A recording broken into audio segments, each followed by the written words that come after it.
What's going on, everybody? Welcome back to another episode of Dawkins on Duke. This week, we've got 1990 Duke graduate, three-time Final Four participant, Mr. Robert Brickey. Had a real fun conversation, talking about a lot of stuff. As always, if you're liking what you're hearing or seeing, please like, comment, and subscribe. And make sure you subscribe to the YouTube channel, The Field of 68. That's where we post a lot of exclusive clips and content from all of our podcasts across the network. Also, if you want to come and hang out and chat before and after games, I'm on the Locker Room app. It's on iOS devices only at the moment, but go to the App Store, check out Locker Room, and I'm on there pre-game, post-game. I'll be on there this Saturday before the Duke game. So if you want to hop in there, have a quick chat with me before or after the game to talk about what we need to do to get into the tournament this year, man. Please feel free to come and check us out there as well. But without further ado, check out my convo with Robert Brickey. All right, this week we got Duke Graph 1990, Mr. Robert Brickey. Thanks for joining. Absolutely, man. My pleasure to be here. Always good to see part of the brotherhood. Absolutely. All right, so we start the podcast off every week, same way. What was your welcome to Duke moment? Oh my goodness, you're making me have to think now. Yeah, we gotta go back. Man, I tell you, I probably shouldn't tell this story. Oh, it's a good story then. But we gonna jump right in. So my official visit to Duke, I hang out with Billy King and Kevin Strickland. Okay. And they took me around. Of course, they typical college weekend, they take you everywhere and all kinds of activities. But I learned how to shotgun a beer from Billy King that weekend. Nice. And then, at that point, you got to come, right? Right. I was like, yeah, I guess that was my welcome to Duke moment. So you went to high school in Fayetteville. Is that where you grew up when you were young? Yeah, my dad was military. Okay. Stationed at Fort Bragg. So I spent a lot of time playing basketball on the Army base. And matter of fact, that's where I really learned how to play. I had two older brothers that were really good. Yeah. And they said, hey, if you want to be any good at this, you got to play against competition when you're young. So they would drag me to Fort Bragg and play with the grown men when I'm like 13 and 14. Yeah. I would get my tail kicked every weekend. Like I got to the point where I didn't even like basketball. Yeah. Because it was just so physical. Because these are grown men. These are soldiers in the U.S. Army. Yeah. And they would just beat the crap out of me. But it made me tougher. Absolutely. And so when I began to play against guys my own age, I was like, okay, I get it now. Yeah, for sure. So were you a Duke fan or were you a fan of somebody else growing up in Fayetteville? I was an ACC fan growing up. Okay. NC State, Carolina, Wake, and Duke, all the North Carolina schools. But I really love watching Gene Banks and Vince Taylor play. Duke. There weren't many African Americans that went to Duke during that era. And I got a chance to know those guys before I came to Duke. And Gene always been super accommodating and always giving good advice. And since I've gotten to know Vince, same thing. And so, I like the way they played. Yeah. And I like their style of play. I thought that would be good for me. Yeah. How was recruitment for you? I mean, how did you get it narrowed down and end up choosing Duke? Besides learning how to shotgun a beer at Duke.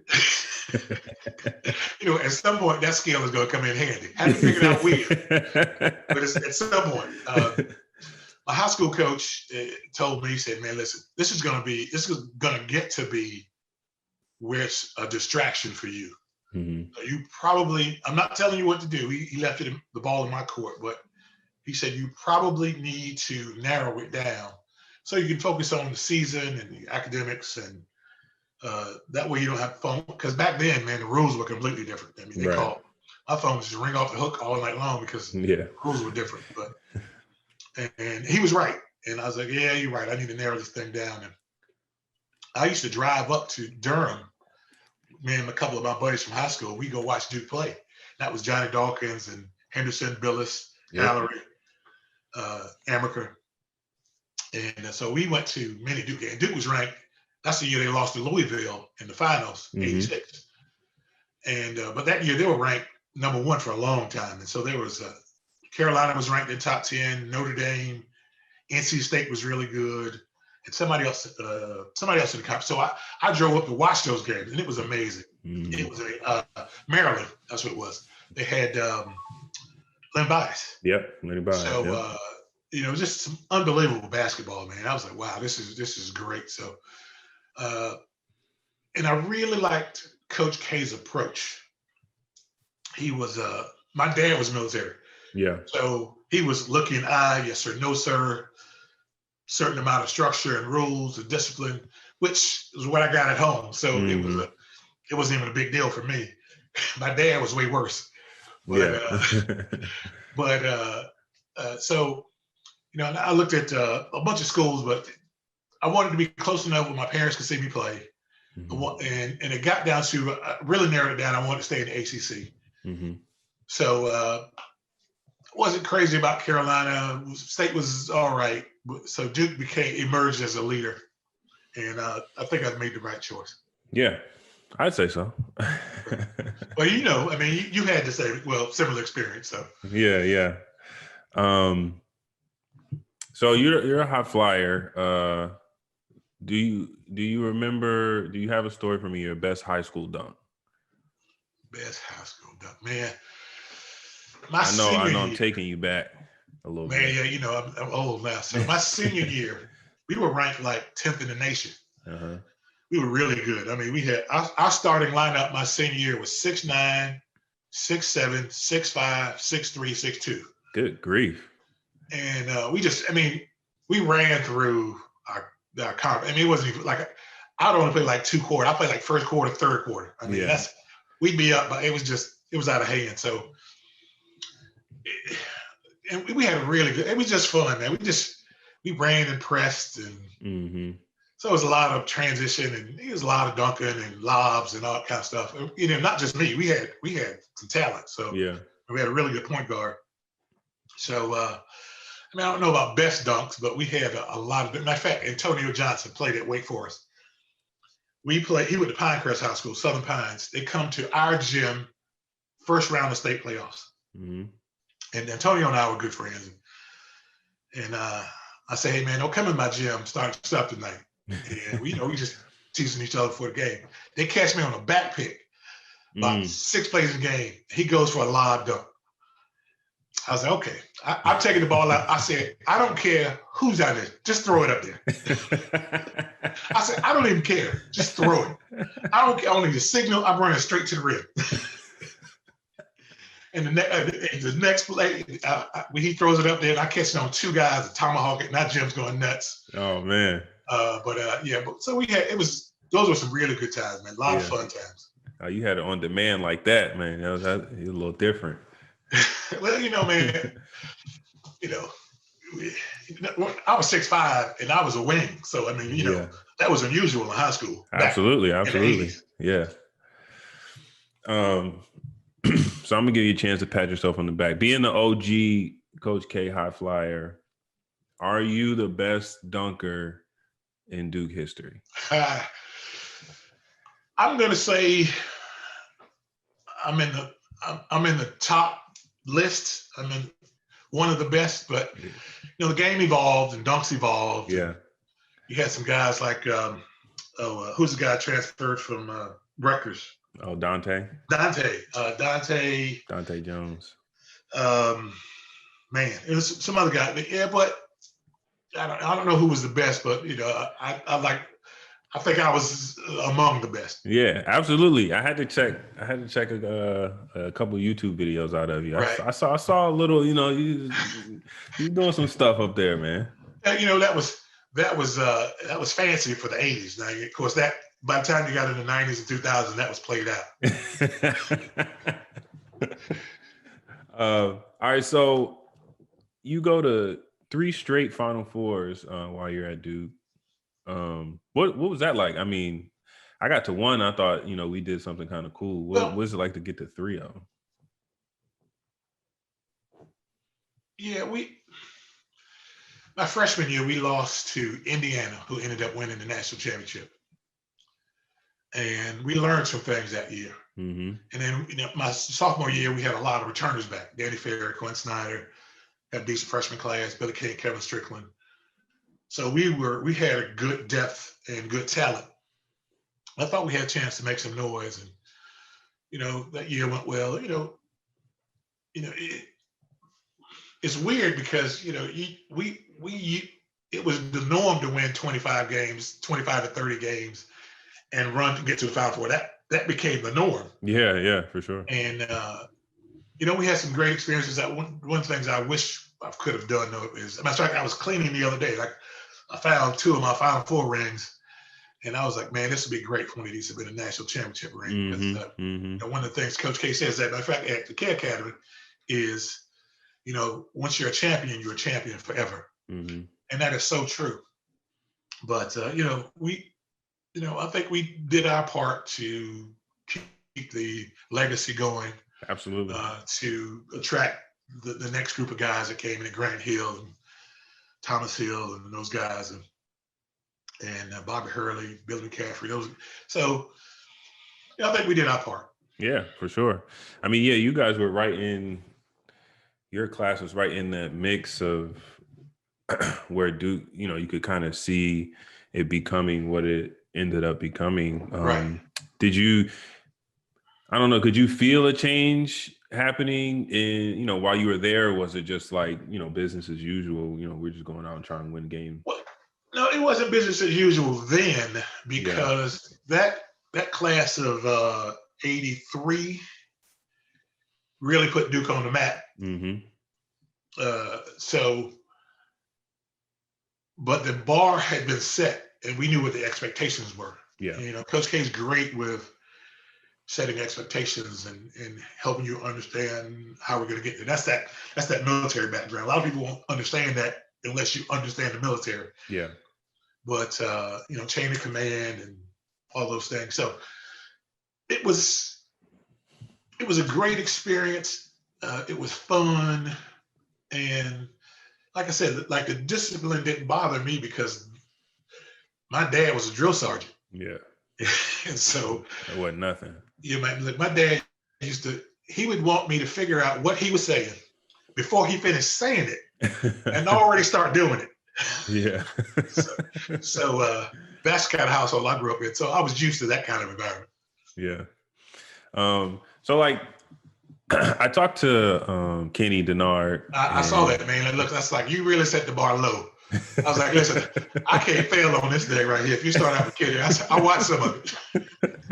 Yeah, I was chatting with Kenny, and he was kind of there. He was there before, the ride started. Right. So, when he was there, in and around Durham, it wasn't quite the fanfare that there is now. What was it like while you were there, especially as you're going through this run of, multiple Final Fours around Durham? And did you feel like you could feel the city start to love you guys a little more? Oh, yeah. Well, again, they came off the national championship loss in spring of 86. So there was a lot of momentum already built built up. And so we got to ride that wave. Now we had to produce, but we got to ride that wave. Yeah. It was great because, Christian Laettner comes in 2 years behind me, get to play with him. And, and Grant Hill comes in after him. So you see a continual influx of talent, and, not just talent, but good guys. One thing that I love about getting to know some of the older guys and some of the younger guys is, just good guys, and you want to surround yourself with good people. Yeah. And so Durham really embraced us.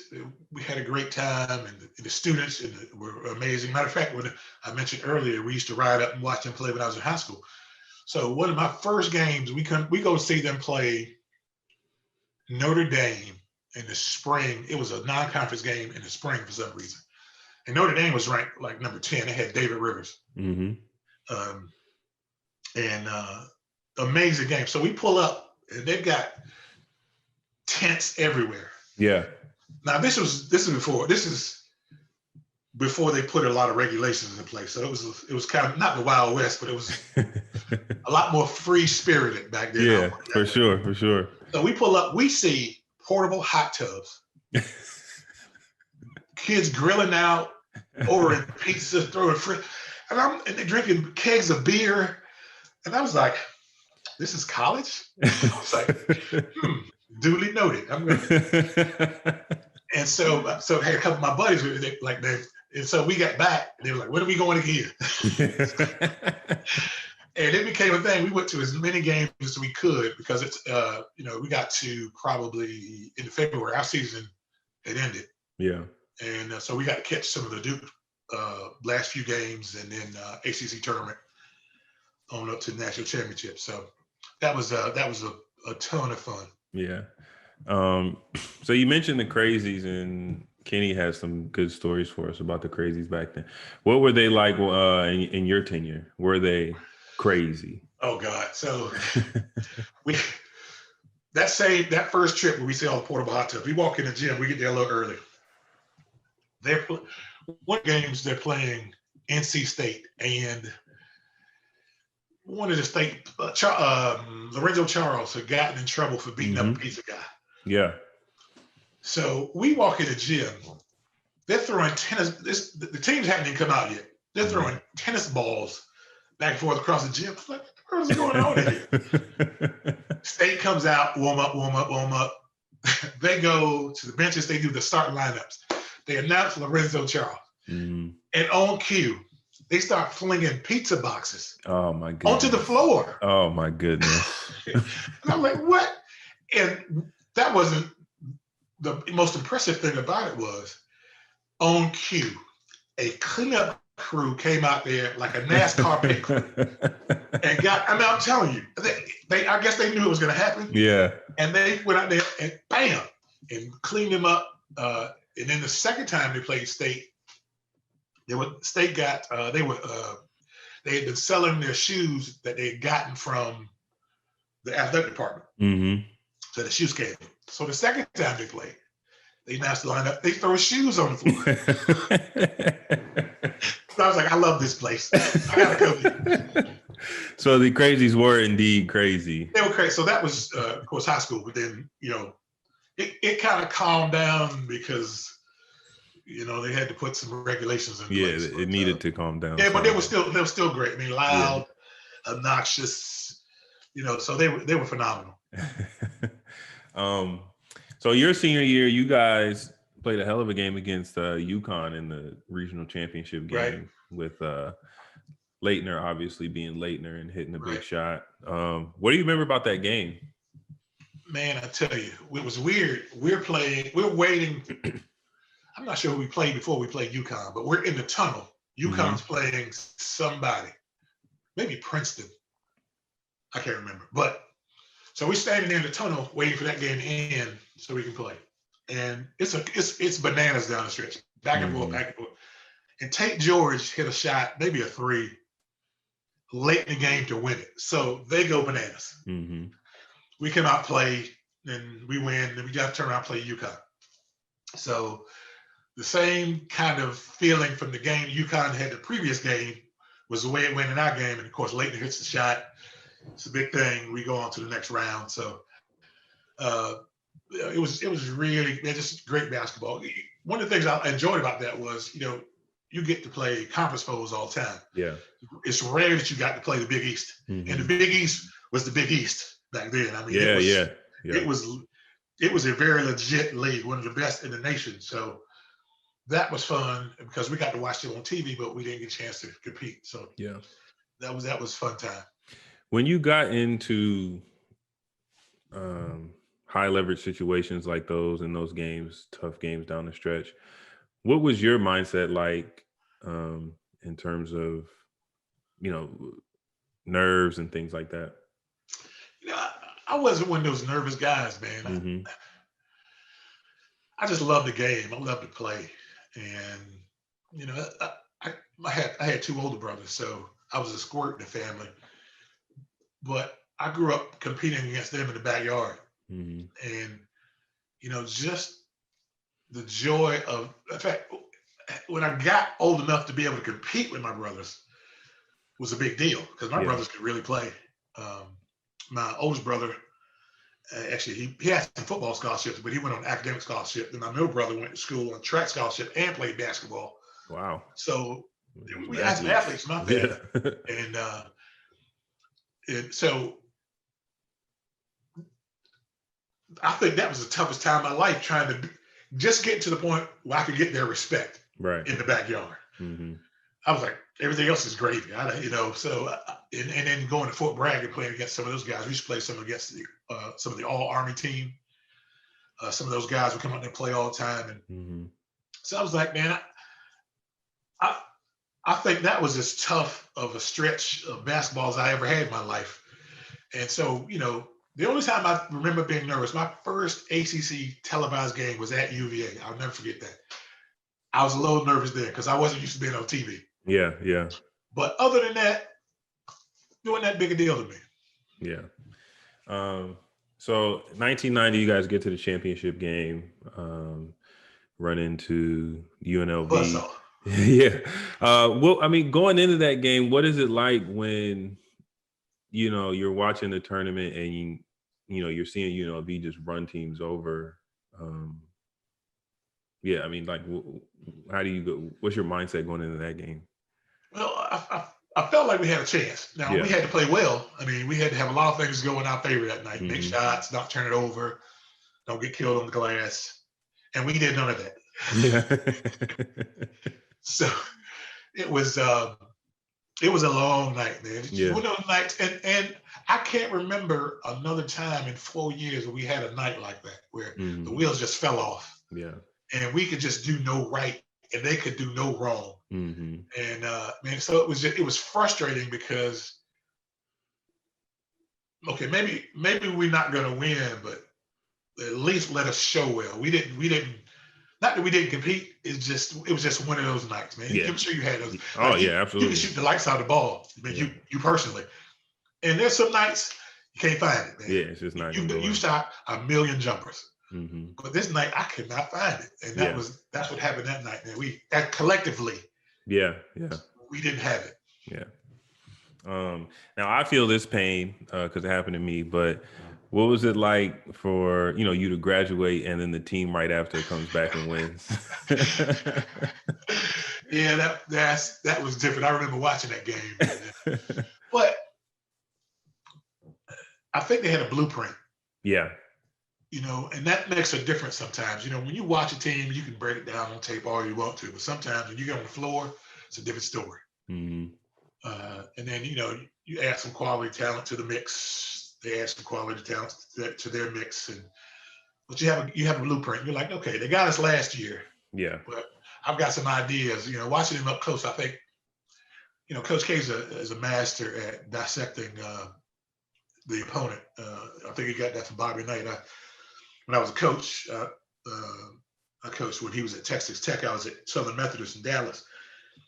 And I was talking to I knew a couple of his assistant coaches. He talked about how masterful he was in breaking down film. And Coach K is the same way. I'm sure he learned a lot of things from Bobby Knight. Yeah. And Coach K is one of those guys. I'm sure you know the stories where he'll stay and watch film. He'll watch film all day. All day. Back in college, his neighbor was a guy named Chip Chesson. And Chip said his bathroom to his bedroom was on the side of the house closest to Coach K's film room. Now, this is, we gotta use your imagination here. That was when they had film on the reel. Yeah. And the threaded projector. So you remember that flicker? He said, there are many nights I'll get up to go to the bathroom at 2, 3, 4 in the morning. I could see the flicker of the film in his window. He's watching film. Yeah. And, and that's why people say, what makes Coach K such a great coach? I said, you know what? Nobody is as prepared as he. Yeah. I don't care if it's basketball, if it's a speech, if he's got to show up and do an event, he's always super prepared for whatever the task is, and that's why he's been. Well, of course, you got to throw some talent in that mix too, but and then you got to get guys to buy in. So I think that's what he does. He's phenomenal at doing those things. Yeah, and it's never stopped because even when I was there, I remember we would get back 2, 3 in the morning from a game, and he'd be right in his office. And, I'm tired. I'm 19, 20, 21. I'm like, man, I'm going to sleep. Right. And he's going right into his office and turning on some film. Right. So it's still to this day, he's still got that same work ethic. It's amazing because you know what? He's 72. Something like that, yeah. To have that energy and still have that passion, that's incredible. Yeah, absolutely. I read you had a USA experience, and then speaking of buzzsaws, y'all ran into a pretty stacked Yugoslavia team in the gold medal game. Yeah, man. Well, talk about that experience and playing against a team that had a few pros on it, didn't it? Yeah, we ran into a guy named Tony Kukoc. Yeah, he was all right. Who is 6'10", well, 6'9", long, left-handed, and man, they had a really good squad. We were stacked too. Now we had Gary Payton, Dwayne Census from Florida, Scott Williams from Carolina, Ron Urey, Arkansas, Larry Johnson, Stacey Altman from UNLV. Yeah, y'all were stacked. And we were stacked, and we ran through the tournament. I mean, we beat teams by 40 to 50, as well did Yugoslavia. And that night we didn't play all that great, and they played well, and they beat us, but they deserved it. They were really good. But it was a phenomenal experience, man. Just getting to know those guys. Larry Brown was our head coach, and Gary used to be Maryland's head coach. Gary Williams. Williams. Yep. Gary Williams was our assistant coach. So got to know those guys. They were great. We went to went to Germany and Italy. Had a great time. Came back with silver and wanted to go, but a great experience, great learning experience. Yeah. How special was that for you? Being from an Army family, getting to put on USA jersey. It's weird, man. You're a kid. You don't understand the importance or the value of it at that time. Yeah. But looking back, I think about my dad. My dad served in Korea. Now that's going back. And 2 tours in Vietnam. So, and I live in a military town. Fort Bragg is literally about 3 miles from my house. So I understand the importance of the military, and I understand that freedom ain't free. And those that sacrifice their lives and their livelihoods and their families to travel the world to keep us safe and to give us the freedoms that we have. And that's amazing. So just, matter of fact, I still have that jersey around here somewhere. I moved recently and I got to kind of unpack it, but that was an amazing experience, and glad I had an opportunity to represent my country. Yeah, for sure. So you graduate Duke. What was your pro career like? Man, I was, of course, we all have hoop dreams, aspirations being at the NBA level. So my senior year, I hurt my knee. And that's the year they cut the draft to 2 rounds. It was 3-2 that year. I didn't get drafted. Tried out with the Hornets. I was the last guy cut. So now imagine that. I've never been cut in my life. Yeah. So man, you talk about a major disappointment. Yeah. And then I went down to Mexico to play in a league, and I got an opportunity to go to Italy. About a week before I'm supposed to go, I hurt my knee in Mexico. So I ended up coming home, had a surgery, rehab, had a bunch of problems with my knee. Had to have a second surgery, had to have a third surgery. Oh man. And it never got back to the point where I thought I could play on a professional level, even in Europe. I could still play, but probably not make money playing. Yeah. So that was frustrating. So now I'm 25, maybe 26, trying to figure out what I want to do with my life.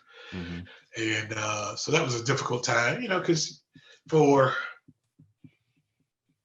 15 years, Yeah, that's all you did was hoop. That's all I've done. Yeah. And really thought I would have a chance to make some money, at least for a short while. Yeah, for sure. And then maybe stretch, I'd figure out what I want to do with the rest of my life. But it came a lot quicker than I anticipated. And I had to learn some things about myself and, what I wanted to do with my life. So it was a challenge, but, if it doesn't break you, it will make you. So yeah, I'm better for it. Yeah. What was that transition into coaching like? Obviously starting your coaching career a little bit earlier than some. What was that like for you? It was I was young, so it was fun. And didn't have any responsibilities. I could run around the country and recruit. Still got to be around the game that I love, and I got to learn the game from the other side. Mm-hmm. And really learn how to break down tape and learn how to communicate with players and try to help them understand their role and what they needed to do to help us get better. So it was. I love coaching. In fact, I'm considering coaching a high school team, but I don't know yet. I've got some other things on my plate right now, but I still love the game. I still love working with young folks. I really wish I could play. I miss playing. Yeah, for sure. You know how it is, man. You go get that great workout, you drop some numbers, and you make, you feel good about yourself. You go home, take that shower, you feel, and that's been reduced to. I got up today. The sun came out. I went to the trail and I ran the trail today for a little while. So nice. That's the extent of my workout. Slow in one direction. Yeah, no change of direction for sure. No, man. I gotta go east west. I'm in trouble. So, talk about you starting your coaching career early. Were you still handing out buckets when you first started coaching, man? Man, I played hard till I was about 39, and then I just got to the point I couldn't recover. Yeah. I could play about 2 to 3 days a week, depending on how my body reacted. Mm-hmm. And then I ended up having another surgery on my other knee when I was about 39. And I tried to come back and play when I was 40, and I could play about 1 day a week. Yeah. And it just got to a point, man, I played and I have to ice and ibuprofen and stretch. And I was like, man, I don't know if this is worth it anymore. And then, when everything starts aching. So, I wish. In fact, there's an old man league. I mean, when I say old, I'm 53. There's some dudes that's in their 60s in this league, and they play on short court. I've been thinking about going out there. Just for the exercise and the camaraderie. Yeah. And to hand a couple buckets out. Right. Well, yeah. Like, think about in your life the people you know because of basketball. Yeah, absolutely. I'm not just Duke and your professional career. Think about where you played pickup, and you young enough still playing go get buckets right now. So you probably know some dudes from just the camaraderie you have and just fellowship and have a good time and a good game and all that. That's one of the things that athletes miss, man, is just that spirit of competition. For sure. Because I try to golf, I'm horrible, and it's not the same. Yeah. So and I can't play tennis because I can't go east-west. So it's hard to find that thing to replace basketball. Yeah, golf is it for me at the moment. I'm locked in on that, man. I'm trying to figure that out. That's my next move, man. In fact, they have a unique thing at the club here. It's an 8-week course. And so you take lessons like 2 or 3 days a week, and you work on certain things. It's really specific. Yeah. And then you go out every other week and you play 9 holes, but it's like a targeted 9 holes. So it may be all approach shots. Yeah. It may all be chipping. It may be off the tee. Just so they break down various aspects of the game. And I was like, I am going to take, as soon as they announced the spring class, because they did one this winter, but I was like, it's too cold, too chilly for my blood. Yeah, I don't love it that much. If it ain't sunny and at least like 55, I ain't going out there, man. Right. Because if it's breezy and you're in the shade. It's like 30 something. Right. So I'm with you, man. That sun out. Yeah, I'm. In fact, I think I want to move to Florida when I get retired. Because of weather, man. I want to work on my game, and I love being outside. Yeah. Yeah, golf's great. And it gives you that camaraderie. You get to play with guys and meet people and stuff like Right. that. So it gives you a little taste of what basketball, but it's not quite the same. It's not Right. quite the same. I can't talk quite as much trash on the golf course as I would like. But you know what? I'm sure your jumper is probably better than your swing. Absolutely. And if it ever flips, I'm playing way too much golf. Right.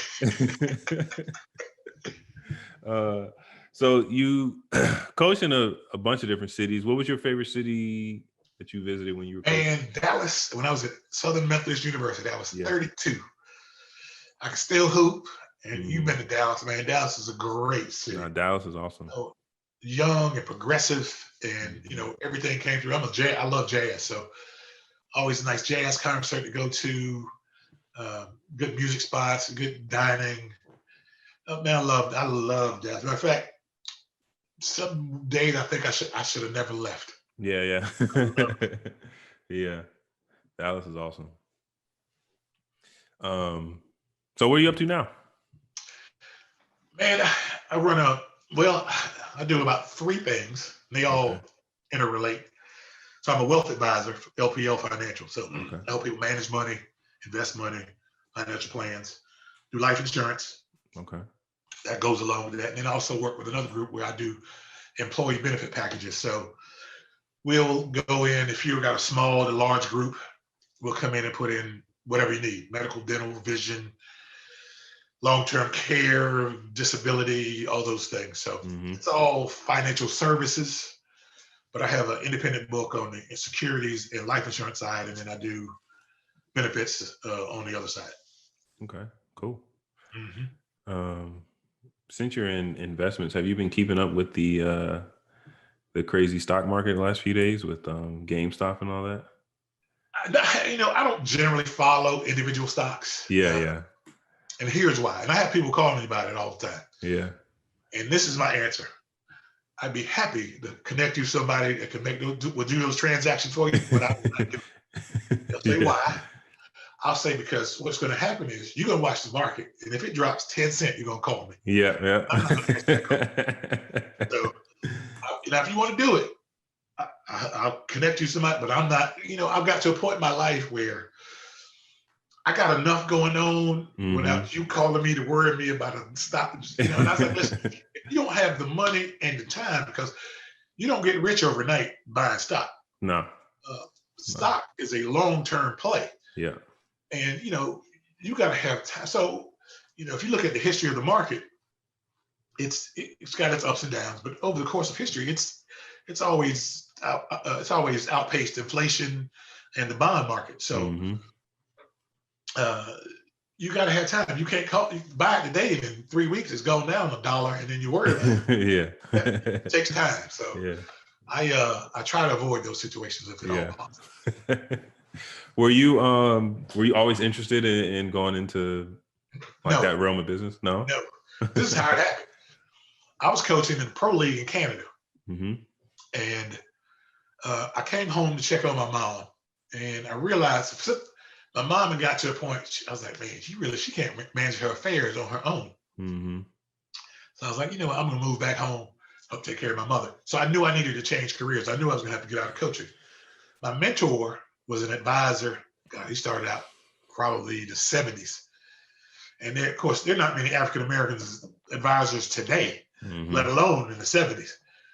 And he said, man, I think you'd be good in my business. And that's kind of how the ball got started. But I didn't have any background in finance or investments or anything like that. I was a political science major at Duke. But it's when I began to study to get my licenses, it's actually fascinating. Yeah. So it's the only way I got over it, because I thought the material was interesting. So to get my securities license, that was interesting. To get my state license, it was like watching paint dry, because it's all legalese. Yeah. And it's like a bunch of attorneys sat down and wrote a book, and you got to figure out, what they're trying to say. And so that was my Series 7 was, don't get me wrong, it's hard, but it was interesting. My Series 63 was boring, and not that hard. Then I just, like I said, last week I just got my Series 66, Okay. which was challenging as well. But again, it's interesting. So you're dealing with the markets and behind the scenes stuff. So it's I enjoy what I do because I get to help people. And you Right. know, like at some point you get married, you have kids, and you don't have time to worry about what your money. Mm-hmm. 401k, 403b, 457, whatever. I put money in it, and then I'm good. Yeah. Well, that may be the case. That may not. Mm-hmm. Depends on your debt and a lot of different factors. But so I get to help people sit down and figure out a course and say, one of my clients is a doctor. She said, I want to retire when I'm 50. Okay. All right. Well, let's figure out a plan, because in your current 401k, you can't take distributions until you're 59 and a half. Otherwise, Right. you get 50% penalty. Yeah. So we got to figure out, got to give you an alternate means of alternate stream of income until you reach 59 and a half. So Right. it's things like that. And so she's like, really? So, I mean, that's great when you, it's like, okay, I'm coming down and I cross over and I kick at you in the corner, you knock down 3. I feel as good about the past. Yeah. Because I hit you in stride, I hit you right in your shooting pocket, and you caught it in rhythm and knocked it down. I feel good about that, and that's the same way I feel about helping my clients. Yeah, yeah. My dad's a financial advisor, and I remember him. I remember him going through trying to get that Series 7 and big old books full of stuff and studying all day. I remember that struggle for him, man. That's Series 7, man. And you know what? It's not the degree of difficulty; it's the amount of information. Yeah, right. That's what it is. Like most people have issues with bonds and options. Yeah, options is interesting. What's that? Yeah, I said options are interesting. There's a lot going on with options. Yeah, but like so I didn't think that was difficult. It was just the amount. Okay, it's things like how many days on the federal level does it take if you register security before it's cleared to sell in the state? Yeah. How long does it take on the state level? And I'm thinking, why don't you just make it the same? Yeah. Yeah. 30 days and 45 days. But now I got to remember 2 different days. Right. It's all kinds of little things like that.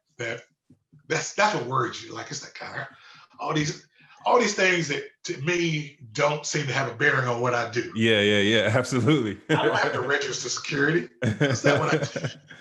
Yeah, but that's how I felt getting my real estate license, man. I'm like, I'm not doing all this stuff, you know, but you gotta learn it anyway. Now, have you gotten your license? I know you do some real estate. Have you gotten your license? Yeah. I'm licensed, registered, passed the test, and all that good stuff. Okay, good. Because I hear that test is not easy. It's interesting. They definitely word some questions in some questionable ways at times. So you got to read over them a couple times to get the right answer. Okay. Now here's some math involved in it. One of my buddy's wife just took it 3 months ago, and she was like, the math was a little tricky because I don't know. I don't know. I didn't know what she was talking about, but she mentioned the math was a little tricky. Yeah, it can be just square footage stuff like that, and it's. I don't need, this is, again, I don't really need to know it, but they test you on it anyway. It's funny. I asked before I got my Series 7, I would ask everybody I knew that had one, how did you pass this test? And they would give me their version. And then all of them said right after that, and you know what's funny? You'll use about 2 or 3% of what you learn. Yeah, exactly. And I found out that to be true. Yeah. All right, I'm gonna let you go, but before I let you go, got to get your Duke starting 5. You got to win a game. All-time Duke starting 5 in a 6-man. All-time Duke starting 5. Holy moly, man! Just since Johnny Dawkins is hard. Yeah, absolutely. All-time 5, man. All right, now you got to think about who you're going to see at K Academy. I don't want you to make any enemies here. All right, I'm going to start with Grant at 3. Okay. I'll put Laettner at 4.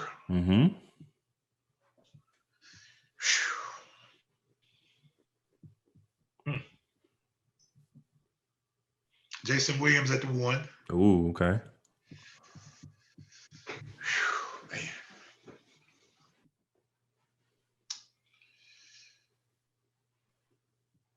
Reddick at the 2. Mm-hmm. 5. Oh man, that's a good one. Yeah, you got some options at the 5. I'm gonna go 2 4s. I'm gonna put Danny Ferry and Christian Laettner at the 4. We're gonna go. Okay. We're gonna stretch the floor. We're gonna shoot 3s. Okay. All right. Who's coming? Who's your 6th man?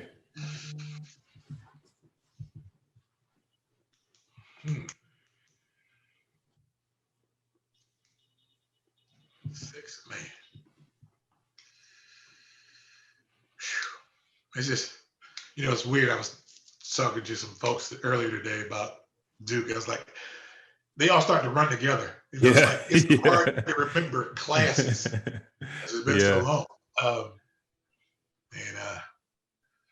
I'm gonna leave that one blank. How about that? Okay, all right. Just the starting 5. All right, we got Jay Will, JJ, Grant, Danny, and Christian Laettner. I think that's the first Danny Ferry we've gotten. I like that team. I can get down with that team. All right, man. That's all I got for you. I appreciate you coming